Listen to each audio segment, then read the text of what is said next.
Section 7.8, Electron Configuration.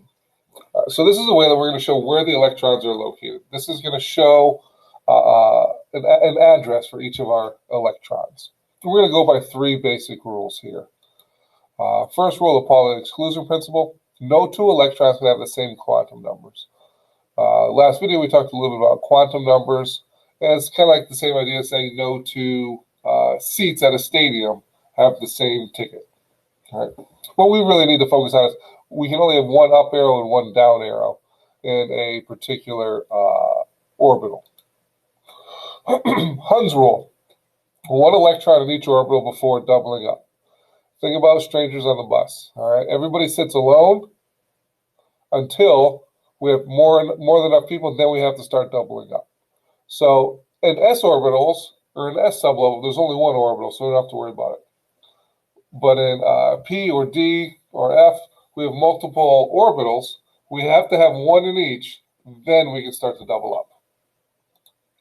Finally, the Aufbau principle. It's German for building up, so we got to build from the bottom. We got to fill the energy levels with the least amount of energy first, and then we go on to the next one, on to the next one, and so on. All right, so let's think about this. Let's think about oxygen. It has 8 electrons. All right, so there's room in the first energy level, the S sublevel. All right. The s sublevel has one orbital, so there's room for 2 electrons. So we would start off the electron configuration by saying 1s2. This is not squared, has nothing to do with it. It's just saying in the first energy level, the s sublevel, there's 2 electrons there. All right. So once the 1s is done, now we go to the next lowest energy level. That's the 2s. Again, room for 2 electrons. Oxygen has 8. We've already taken care of 2. So 2 more can fit in the 2s2. Next up, 2p. There's room for 6 electrons in the 2p, but we don't have 6 more. We only have to find a location for 4 more electrons. So this right here is the electron configuration for oxygen. 1s2, 2s2, 2p4. If I add together all the superscripts, I get my total number of electrons. There is room in the 2p for 2 more electrons. I just don't have any. I just have 8. So I just stop right there. All right. Next up is orbital notation. This tells us a little bit more about our electrons and where they are. All right. So instead of putting like 1s2, what I'm going to do is I'm going to put an arrow in there. Sorry about that. I'm going to put an arrow there representing the electron. So in the first energy level, there's one sublevel, the s, and there's room for 2 electrons. Next, I go to the 2s. And again, I have room for 2 electrons. Now, this is where the orbital notation is a little bit better than our electron configuration. Thinking about our rule where we have this one person on the in the seat. All right, we go here, here, here. All right, that takes care of 7. I have to have one more. Now I can start to double up. All right. And there is my orbital notation for oxygen. 1s2, 2s2, 2p4. Again, the orbital notation shows me a little bit more. It shows how those electrons are arranged in that order. Now, we have this really long order if we look on the bottom of the screen here. And I said, don't worry about memorizing it. The periodic table is set up this way. And what does that mean? All right, so when I say it's set up this way, it's if I had one electron up here, that would be my hydrogen, and its orbital, or its electron configuration would be 1s1. And make that a little bit smaller. All right. Helium. Let's pretend helium's written right over here. Just for now. It would be 1s2.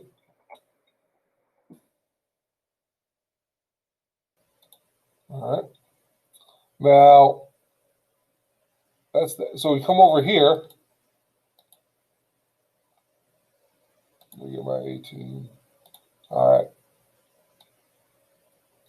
Now for lithium, it has 3 electrons. The first 2 are in the 1s. All right, 1s2. So now I have 2s1. My beryllium next to it has 1 more electron, 2s2.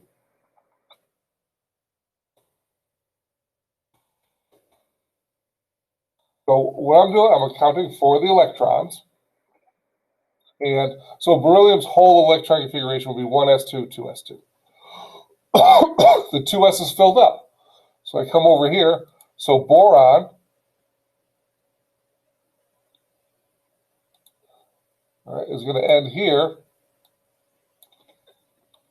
The 2s is filled, so it has to go to the 2p1. All right, carbon, having 6 electrons, 1s2, 2s2, it would end in 2p2.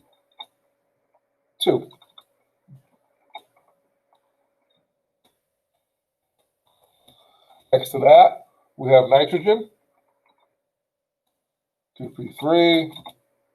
Oxygen, we just did that, ended in 2p4.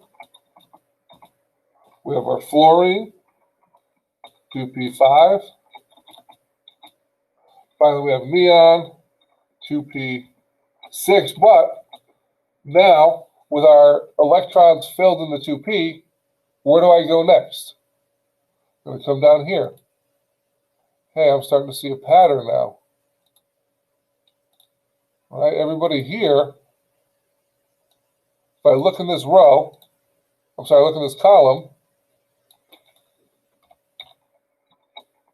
everybody ends in S1, right? Here, everybody ends in S2. All right, looking at the order down the bottom, 1s2, 2s2, 2p6, 3s2, 3p6. It doesn't get funky, it doesn't get weird until this 4s2 comes in. And we're going to see that on our periodic table right now. All right, all of these are going to end in S1. All of these are going to end in S2.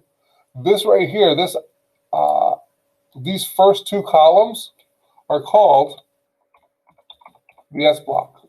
Why? Because all of them have their final electrons in that S sublevel. Over here, for our aluminum, right, it's going to end in 3p1. Next to that, we got our 3p2. We have that all the way until the end, where we're going to have 3p6 for argon. All right, we're done here. Where do we go next? To come over to potassium, it's in the S block. It's underneath 3s1, so it must be 4s1. Calcium next to it, 4s2.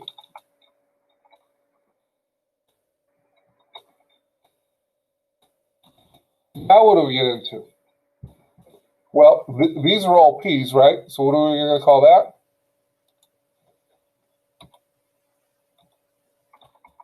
Obviously the P block. All right, so what 3p6, and before the 3d, we had the 4s. That's how the periodic table is set up. The periodic table shows us this. So what must this new block be? This must be our D block. All right. Starting over here, we have 3d1, 3d2, and so on, all the way over. Again, there's 5 orbitals, so there's room for a total of 10 electrons. So once I get to here, this must be my 3d2. by 3D10. That's filled. What energy level do I go to next? I don't even have to look down the bottom because I can see I'm going right into the 4 Ps. Oh, I'm going right into the 4P sublevel. Does that make sense? So it's inverted. The 3D gets filled before the 4S gets filled before the 3D, but the periodic table is set that way. As long as I use the periodic table to figure out what energy level's next, what sublevels next, I'm fine. I see going through it. I do the 1S, the 2S, to the 2P, to the 3S, to the 3P, to the 4S, to the 3D, to the 4P. What happens then after the 4P?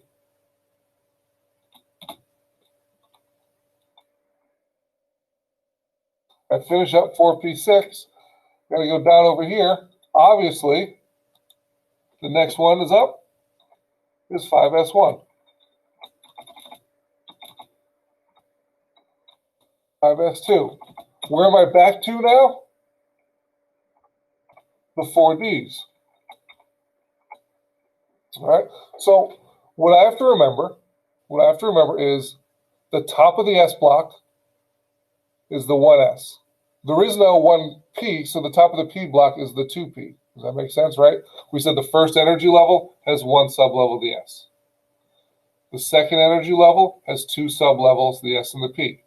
The third energy level has three sublevels, the S, the P, and the D. So the top of the D block is the third energy level. It's one behind whatever row we're in.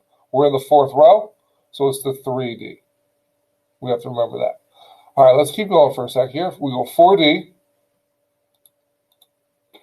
over to here, 5P. That gets filled up. I come back down here. 6S1, 6S2.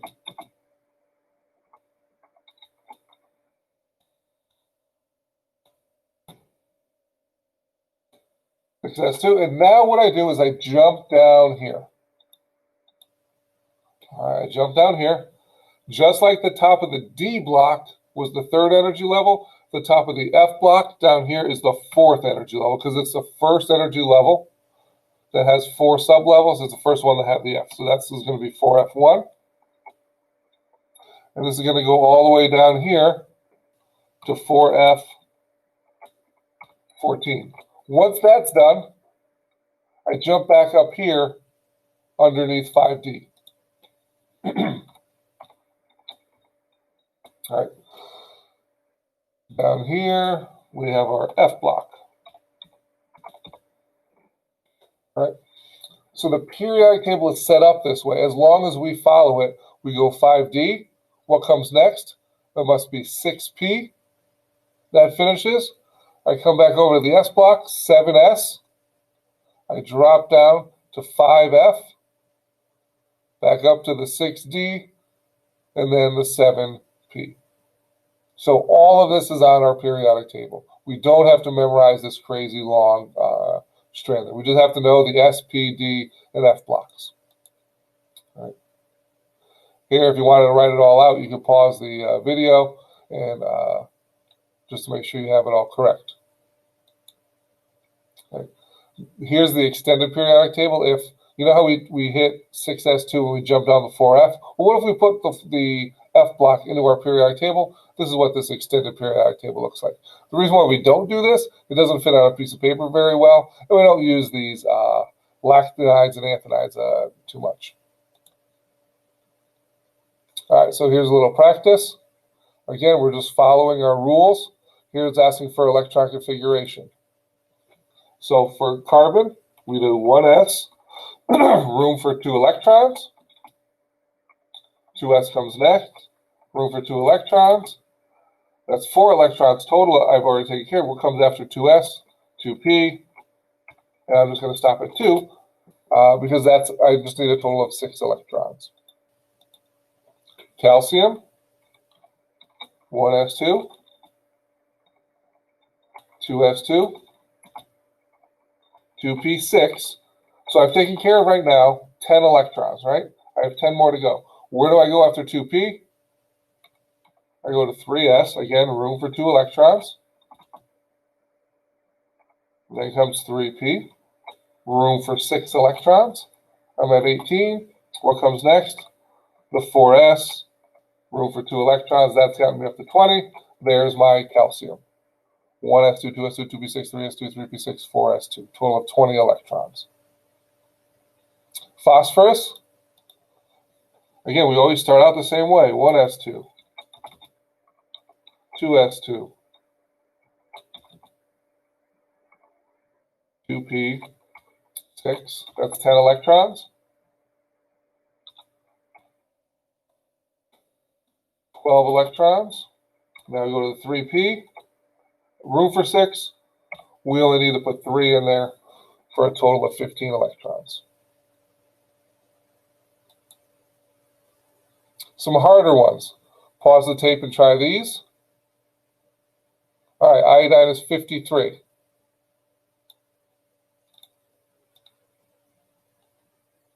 So we go all the way through 1s2, 2s2, 2p6, 3s2, 3p6, 4s2, 3d10, 4p6, 5s2, 4d10, 5p5.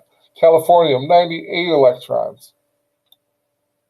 All right, make sure, looking at your work, make sure you didn't forget those F's in there. 4f14, 7s2, 5f10. All right, that can get cumbersome, right? And as a chemist, we really don't care about those electrons closest to the nucleus. We care about the ones farthest away from the nucleus. We call those the valence electrons. So what we can do, if I had, here's sodium, 1s2, 2s2, 2p6, 3s1. We all know the noble gas configuration is all going to end in something p6. So what I do is for sodium, I think, what is the previous noble gas? The easiest way to do this is to go up a row and then all the way over to the right. So I'm at sodium at 11. I go up a row to lithium, then all the way to the end to neon. All right, neon is 10. So if I do this, if I put neon in brackets, that's the exact same thing as me writing 1s2, 2s2, 2p6. I can only do this with the noble gases. I can't do it with anybody else. I can only have the noble gases in the brackets. And then I pick up from there, 3s1. All right, a lot easier than writing all this out. Magnesium, same thing, 3s2. So let's look at a couple of our longer examples there, how much easier we can write it. Iodine, 53. I go up a row and over to the end. All right, that's krypton. By me writing krypton in brackets, that takes me all the way to 4p6, 1s2, 2s2, to 4p6. So then I just have to pick up from there. 5s2, 4d10, 5p5. Californium was that really long one. All right, so I have to think about what's previous from this. At the end of the 6th row is radon. All right, so now I just pick up from there. Much easier writing that abbreviated method. Barium in the second group, xenon 6s2. Instead of writing out something like we'd have to write out for iodine. So again, we just go up a row over to the end, put it in brackets, and pick up from there. Right. 2 definitions for us about magnetism: paramagnetic and diamagnetic. Paramagnetic means they are attracted by a magnet. Why? Because they have unpaired electrons. So if we're looking at an atom, if we're even looking at a molecule, we can be paramagnetic or diamagnetic. Paramagnetic has unpaired electrons. Diamagnetic, everybody's paired up. So if we look down here, oxygen, right, has 2 unpaired electrons. It's going to be paramagnetic. Fluorine has 1, paramagnetic. Neon, everybody's paired up. It's diamagnetic. It's going to be slightly repelled by a magnet. Which one between oxygen and fluorine is more paramagnetic? The oxygen. Why? Because it has 2 unpaired electrons compared to fluorine's only 1. How do we figure these out on a periodic table? They're always the ones at the end of a group, or the end of a block, I should say. So like group 2, that ends the S block, so all of those are going to be all paired up, all diamagnetic. All the noble gases, they're at the end of the P block. They're going to fill up all the noble gas. They're all going to be paired up. They're going to be diamagnetic. All right. Something like boron, we see unpaired, so it's paramagnetic. Carbon, nitrogen, all these paramagnetic. Only neon at the end of the P block is going to be diamagnetic.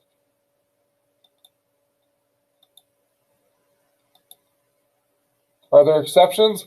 Absolutely. We do not have to know the exceptions. We might have to explain the exceptions. And in every single case, it's because it's lower energy to have the exception versus what we expect. The first exception is this chromium. All right. So it's easier to have half-filled. There's something special about half-filled and completely filled orbitals. So here we have half-filled orbitals.